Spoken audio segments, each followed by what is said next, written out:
ઓમ ગણેશ. ચાલો સત્સંગ કરીએમાં આજે ખૂબ જ મહત્વપૂર્ણ સત્સંગ આપણે કરવાના છે. એ સત્સંગ શું છે?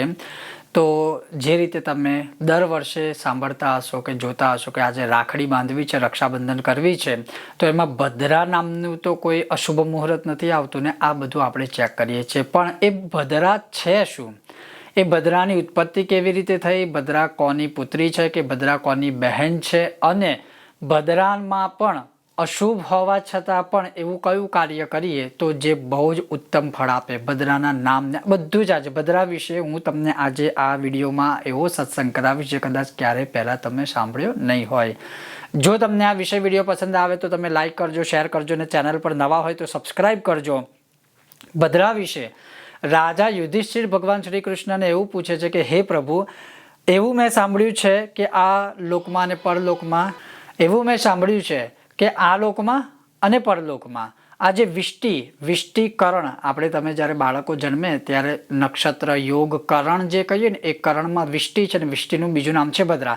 કે આ જે વિષ્ટિ છે, આ જે ભદ્રા છે, જે પૃથ્વી ઉપર પણ અને દરેક જગ્યાએ બધાનું અશુભ જ કરે છે, તો એના વિશે તમે મને થોડી જાણકારી આપો કે છે શું? ત્યારે ભગવાન શ્રી કૃષ્ણ કહે છે કે હે રાજન, આ ભદ્રા જે છે સૂર્ય ભગવાનની પુત્રી છે. સૂર્ય ભગવાનની છાયા નામની જે બીજી પત્ની છે એમનાથી ઉત્પન્ન થઈ છે. શનિદેવની આ સગી બેન છે. આનું સ્વરૂપ કેટલું વિકરાળ છે તો ભગવાને કીધું કે આ કાળા લાંબા વાળવાળી છે.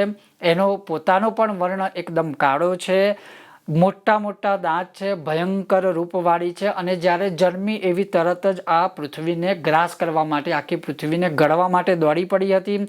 અને જ્યાં જ્યાં શુભ કાર્યો એ સમયે ચાલી રહ્યા હતા એ સમયે બધી જગ્યાએ શુભ અને માંગલિક કાર્યમાં એ બાધાઓ અને ઉપદ્રવો કરવા લાગી. પૂરા વિશ્વમાં એટલે આખા વિશ્વમાં બધાને નુકસાન પહોંચાડવાનું કામ એણે શરૂઆત કરી દીધું. હવે આ જોઈને કોઈ પણ પિતા હોય તો ચિંતિત થાય, તો એ જ રીતે ભગવાન સૂર્યદેવ પણ ચિંતિત રહેવા લાગ્યા. પછી એમણે વિચાર્યું કે હવે આનું કદાચ હું વિવાહ લગ્ન કરાવી દઉં તો કદાચ આ શાંત થશે. પણ જ્યારે કોઈ પણ દેવતા કે અસુરો સાથે આના વિવાહનો પ્રસ્તાવ મૂકે ત્યારે દરેક એ લોકો જે હતા એ મહાભયંકર આ કન્યાની જોડે એટલે કે આ ભદ્રાની સાથે વિવાહ કરવા માટે રેડી થતા નહોતા. એટલે સૂર્ય ભગવાન પછી ખૂબ જ દુઃખી થયા કે હવે હું શું કરીશ? ત્યારે શું કર્યું કે એણે જબરજસ્તી વિવાહ કરવા માટે એટલે ભગવાન સૂર્યએ જબરજસ્તી લગ્ન કરાવવાનો પ્રયત્ન કર્યો. પણ એ વખતે એ લગ્ન મંડપ બનાવ્યો એ મંડપને ભદ્રાએ આખો ઉખાડીને ફેંકી દીધો. અને એ ટાઈમે ભગવાન બ્રહ્માજી ત્યાં આગળ આવ્યા અને સૂર્યનારાયણને કહેવા લાગ્યા કે તમે આ બધું શું જોઈને ચિંતિત થઈ રહ્યા છો? તમારા મુખ ઉપર આ જે નિસ્તેજ એટલે તેજ વગરનું દેખાય છે, તમે તો તેજોના દેવ છો, તેજસ્વી દેવ છે. ત્યારે સૂર્ય ભગવાન બોલ્યા કે બ્રહ્મન, તમે તો આ સંસારના કરતા હરતા છો, તો મને કંઈક એવો ઉપાય બતાવો કે આ જે બધું મારી સાથે થઈ રહ્યું છે બધું દૂર થાય. ત્યારે સૂર્યનારાયણના આવા વચન સાંભળીને બ્રહ્માજીએ વિષ્ટિને એટલે કે ભદ્રાને બોલાવીને કહ્યું કે ભદ્રે, બવ, બાલવ, કૌલવ આ જે બધા કરણ છે ને એમાં તારો સદાય નિવાસ હશે. એટલે જે આપણા જે કરણ હોય છે એ કરણની અંદર બવ, બાલવ અને કૌલવ આ ત્રણ કરણ જ્યારે હોય ને એની અંદર ભદ્રાનું નિવાસ હોય છે. ત્યારે ભદ્રા હોય છે.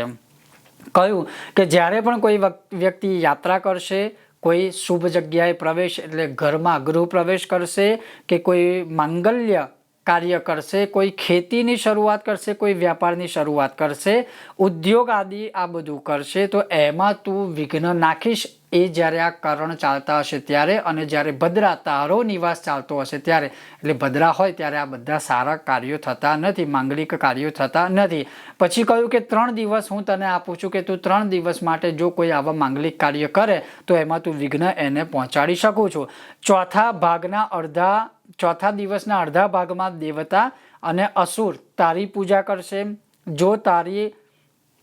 જો કોઈ પણ તારો આદર નહીં કરે તો તું એના માંગલિક કાર્યોનો વિનાશ કરી શકીશ. આ હું તને વરદાન આપું છું. એટલે બ્રહ્માજીએ વરદાન આપ્યું.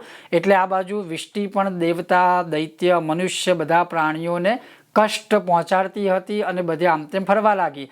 પછી ભગવાને કીધું કે મહારાજ, આ રીતે ભદ્રાની ઉત્પત્તિ થઈ અને એ દુષ્ટ પ્રકૃતિવાળી છે અને એટલે જ ભગવાન બ્રહ્માજીના વરદાનના કારણે એ 3 દિવસ સુધી જ્યારે નિવાસ કરે છે બહુ, બાલવ અને કૌલવકરણની અંદર ત્યારે માંગલિક કાર્યનો વિનાશ કરે છે. અને એના સિવાય પણ જ્યારે પણ ભદ્રા ચાલતી હોય, ભદ્રા હોય, ત્યારે કોઈ પણ શુભ માંગલિક કાર્ય ક્યારેય કરવું નહીં. હવે ભદ્રાનો નિવાસ ક્યાં છે? તો બહુ બાલવને કૌલવમાં તો કીધું, પણ મુખ પ્રમાણે શું છે? તો પહેલી 5 ઘડીમાં, જે આપણે ઘટીપળ કે ઘડીપળ કહીએ છીએ, ભદ્રાના 5 ઘડી મુખમાં, 2 ઘડી કંઠમાં એટલે ગળામાં, 11 ઘડી હૃદયમાં, 4 ઘડી નાભી એટલે ડૂટીમાં, 5 ઘડી કટી એટલે કમરમાં અને 3 ઘડી પૂંછમાં નિવાસ કરે છે. આ જે 3 દિવસ છે એને ઘડીપળમાં તમે કલાક પ્રમાણે જો ડિવાઈડ કરો એટલે તમને સમય મળી જશે. હવે શું કહ્યું છે જે બહુ મહત્વની વાત સમજવાની છે? જ્યારે ભદ્રાનો વાસ મુખમાં હોય 5 ઘડી માટે, ત્યારે કોઈ માણસ કાર્ય કરે તો કાર્યનો નાશ થાય. જ્યારે 2 ઘડી માટે કંઠમાં ગળામાં ભદ્રાનો વાસ હોય ત્યારે ધનનો વિનાશ થાય. જ્યારે 11 ઘડી હૃદયમાં જ્યારે ભદ્રાનો વાસ હોય ત્યારે પ્રાણનો નાશ થાય. 4 ઘડી જ્યારે નાભીમાં નિવાસ કરે ત્યારે કલહ થાય. 5 ઘડી જ્યારે કમરમાં નિવાસ કરે ત્યારે અર્થભ્રંશ એટલે આર્થિક નુકસાન થાય. 3 ઘડી જ્યારે પૂંછના ભાગમાં હોય ત્યારે નિશ્ચિત રૂપથી એ માણસને વિજય પ્રાપ્ત થાય અને દરેક પ્રકારોના કાર્યમાં સિદ્ધિ પ્રાપ્ત થતી હોય છે. તો ભદ્રાનું આખું મુહૂર્ત અશુભ નથી રહેતું, પણ ભદ્રા જે સમયે પૂંછમાં હોય, પૂંછવાળા ભાગમાં ભદ્રાનો વાસ હોય, ત્યારે એ સમયે નિશ્ચિત રૂપથી માણસના દરેક પ્રકારે વિજય થાય છે અને દરેક કાર્યો સિદ્ધ થતા હોય છે. હવે આગળ કહ્યું છે કે જો ભદ્રા હોવા છતાં ક્યારેક કોઈ મજબૂરીમાં કામ કરવું પડે તો ભદ્રાના આ 12 નામ છે, એ 12 નામથી જો આપણે ભદ્રાને સ્મરણ કરીએ, ભદ્રાનું આપણે નામ સ્મરણ કરીએ તો આપણા બધા કાર્યો સિદ્ધ થાય. અને એના સિવાય પણ જ્યારે પણ મહિનામાં ભદ્રા આવે ને ત્યારે ભદ્રામાં કશું જ નહીં ને ખાલી આ 12 નામનું સ્મરણ પણ જો કરવામાં આવશે તો પણ બહુ જ એવા કામ આપણા સફળ થશે જે ક્યારેય થતા જ નથી. હવે એ 12 નામ કયા છે? તો પહેલું નામ છે ધન્યા, બીજું નામ છે દધીમુખી, ત્રીજું નામ છે ભદ્રા, ચોથું નામ છે મહામારી, પાંચમું નામ છે ખરાનના, છઠ્ઠું નામ છે કાલરાત્રિ, સાતમું નામ છે મહારુદ્રા, આઠમું નામ છે વિષ્ટિ, નવમું નામ છે કુલપુત્રિકા, 10મું નામ છે ભૈરવી, 11મું નામ છે મહાકાલી અને 12મું નામ છે અસુરક્ષયકારી અથવા અસુરક્ષયકરી.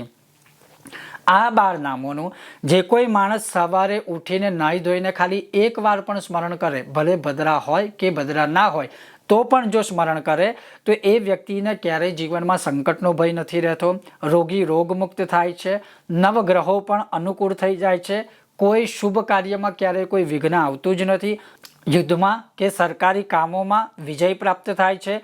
જો કોઈ પણ મનુષ્ય આનું નામ સ્મરણ કે સ્તોત્રનો પાઠ કરે છે તો એ સર્વત્ર વિજયી ભવે, દરેક જગ્યાએ એને વિજયની પ્રાપ્તિ થતી હોય છે. હવે આની અંદર ભદ્રા નામનું વ્રત આદિ પણ હોય છે, પણ વધારે એમાં ન જતા જો તમે આટલું પણ કરો તો ભદ્રા વિશે આ જાણકારી છે. એટલે મૂળ રૂપે ખાલી કહેવાનું એટલો જ મારો અર્થ છે, જે સંકલિત કરીને શાસ્ત્રમાંથી જ્ઞાન માહિતી તમારા માટે લીધી. કારણ કે ઘણા લોકોએ ભદ્રાના વિશે પણ મને મેસેજ કર્યો છે કે આ ભદ્રા હોય છે શું કે જેમાં રાખડી નથી બંધાતી. તો આપણે એને એક જ વસ્તુ માટે બાંધીને બેઠા છે કે ભદ્રામાં ખાલી રાખડી ના બંધાય પણ બીજું બધું થાય, એવું નથી. ભદ્રામાં કોઈ પણ માંગલિક કાર્ય ના થાય, ભદ્રામાં પહેલી વાર ખેતીની શરૂઆત કરતા હોય તો ના થાય, ભદ્રામાં નવા બિઝનેસની શરૂઆત ના થાય, ભદ્રામાં વાસ્તુ ના થાય, ભદ્રામાં ગૃહ પ્રવેશ ના થાય, ભદ્રામાં નવા કાર્યનો આરંભ ના થાય. પણ આપણે જે વર્ષોથી અમુક વસ્તુ એક પેલો સ્ટેમ્પ મારીને ચલાવીએ છીએ, એમ સ્ટેમ્પ માર્યો છે કે ભદ્રા એટલે ખાલી રાખડી ના બંધાય, એવું નથી. ભદ્રામાં કોઈ પણ માંગલિક શુભ કાર્યની શરૂઆત થાય નહીં અને થાય નહીં એટલે નહીં. અને જો કરવામાં આવે તો ભગવાન કૃષ્ણના જ વચન પ્રમાણે જે છે કે આ ભદ્રા બધું આપણું અમંગલ કરી નાખે છે. તો હવે અપેક્ષા રાખું છું કે આ ભદ્રા શું છે એના વિશે તમને ખ્યાલ આવી ગયો હશે. અને એટલે જ ભદ્રામાં રાખડી નથી બંધાતી, કારણ કે પછી એવું કહ્યું છે કે ભદ્રામાં જો માંગલિક કાર્ય કરવામાં આવે તો એ માણસનું આયુષ્ય ઘટી જાય છે અને પછી એને રોગ થાય છે, ક્ષીણ થઈ જાય છે મનુષ્ય. એટલે ભાઈ બહેનને એવું ના થાય એટલે ભદ્રામાં રાખડી બાંધવામાં આવતી નથી. આ સત્સંગ તમને કેવો લાગ્યો મને જણાવજો ને જો તમને આ વિષય વિડીયો સત્સંગ પસંદ આવ્યો હોય તો લાઈક કરજો, શેર કરજો ને ચેનલ પર નવા હોય તો સબસ્ક્રાઈબ કરજો. ખૂબ જ જલ્દી મળીશું નવા વિષયને વિડીયો સાથે. તમે જોતા રહો ચાલો સત્સંગ કરીએ મારી સાથે. ઓમ ગણેશ, હર હર મહાદેવ.